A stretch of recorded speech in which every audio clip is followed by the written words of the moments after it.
banned for hundreds of square miles around Bush's Crawford Ranch. Now you can only protest on private property or designated free speech zones where no one can even see your protest. Look, tourist stuff's popped up here now. Let freedom ring. We decided to cap off our day in Crawford by traveling down the public highway to where the Secret Service had blocked off the public road 2 miles before the entrance to Bush's ranch. We were promptly told, as if America is now a third world police state, to get out of there, despite the fact we were credentialed press. You need to get back in your car and keep standing. Really? Yeah, you have to get off the road. Oh, we're off the road. Okay. Or is it all right to stand over here? Past your cars where you can stand. Oh, but the barricades are here. So let me get this straight. You believe that the U.S. government crashed those airplanes into the World Trade Center? Yes, the evidence shows it. You're full of Take a hike. The whole point about 9/11 is that it gave a pretext for a preconceived plan. That plan is in the PNAC document, which precedes 9/11 by almost a year. It became clear to us that the administration was using the corruption of intelligence to justify a war that did not happen. In my opinion, when you look at the details of 9/11 and you read reports that there were planes that supposedly contained terrorists but did not take off that day, and that the Flight 93, for example, was supposed to be aimed at either Capitol Hill or the White House, we are in fact looking at a coup d'etat, that they wanted to destroy the infrastructure of American government. There are a host of unanswered questions on all of this.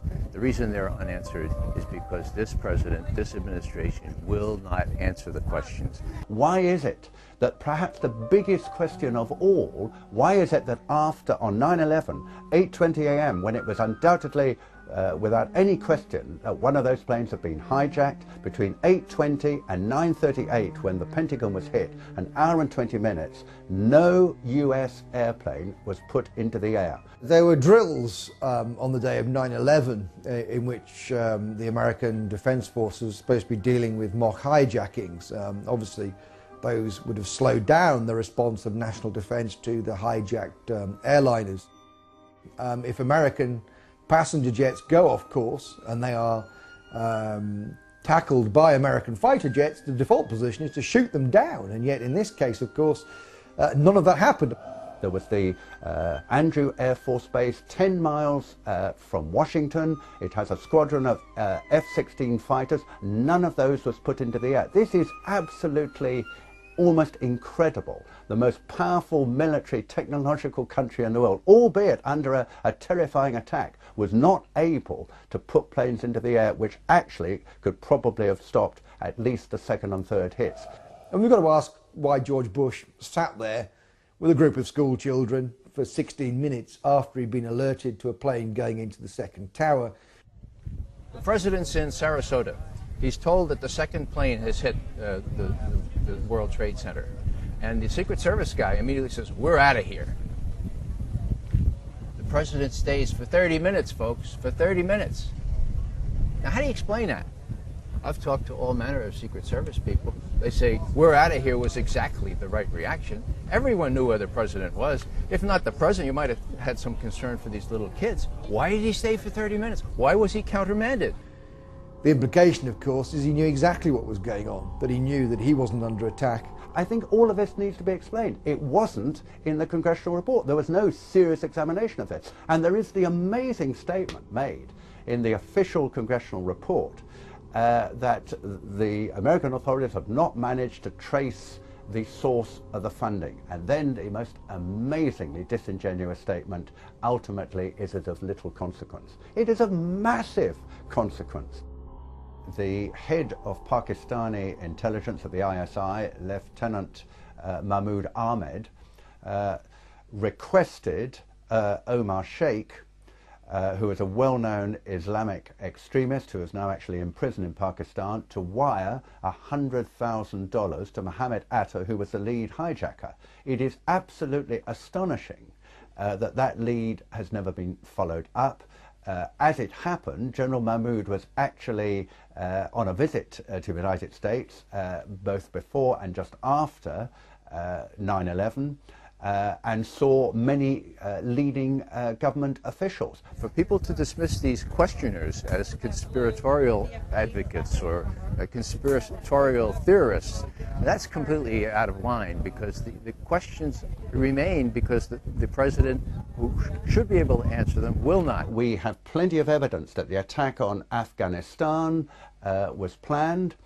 Because after the negotiations with the Taliban broke down in the United States, I think they went to Houston in Texas in about July, and there were later discussions at about this time in Berlin, where US officials made absolutely clear to the Taliban representatives in this famous phrase, either we will provide you with a carpet of gold, in other words, if you supply a pipeline across Afghanistan, you ensure the security of the country, you guard that pipeline, then we can do a deal with you, otherwise we will bury you in a carpet of bombs.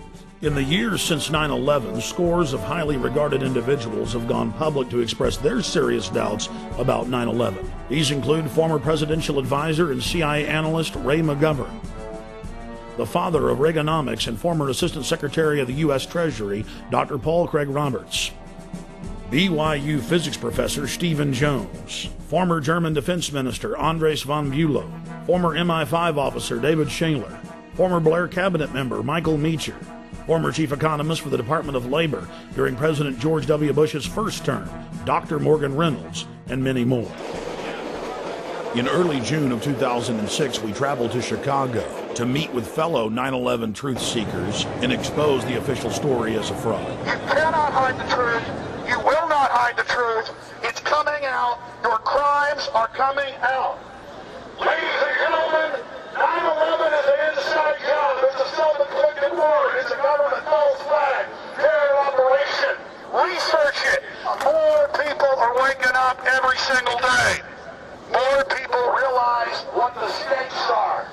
They love their families, and they understand that the government is carrying out terrorist attacks as a pretext to re-engineer America into a police state. Why? To capture us, to be their political slaves, to use us as an engine of global empire, to invade the planet. While in Chicago, we had a chance to again speak with former MI5 agent Andy Michaud. I'm convinced that 9/11 was an inside job. And there are a number of compelling reasons why I think it was an inside job. Primarily the collapse of the Twin Towers, which look to me to be controlled demolitions. Also the collapse of Building 7 of the World Trade Center complex. Also the fact that the air defences were stood down that day, who benefited from the attacks, of course. So there were a lot of put options put on the airlines that suffered during those attacks. It's a whole range of different evidence that adds up to something very, very suspicious about 9/11. I feel passionately that we need to expose the government involvement in 9/11, because if we don't, they will keep doing this in future. There will be another attack in order to justify another unjustifiable war. We also spoke with Dr. Morgan Reynolds. No matter how much our inert public wants to avoid this, it's eating away. It's willful denial, willful ignorance. It's eating away at the underbelly of America. And we aren't going to solve our problems by ignoring 9/11. The biggest smoking gun then and now is WTC-7. How can anyone watch it without some kind of a psyop or verbiage accompanying it and not look at that and say, hey, that building was just demolished, just the way the Las Vegas Sands was, or the Seattle Stadium, etc. Just there's no way around that. Here we are in so-called broad daylight. It's 5:20 p.m. and we've got cameras on it. And what other explanation can there be for this very conventional-looking collapse in under 7 seconds?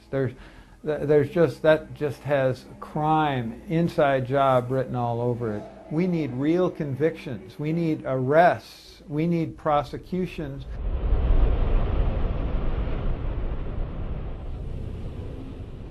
We also had a chance to speak to Professor Stephen Jones, who was a doctor of physics, concerning new bombshell evidence that conclusively proves that thermite was used to cut the main pillars in the World Trade Center towers. There is this molten metal, molten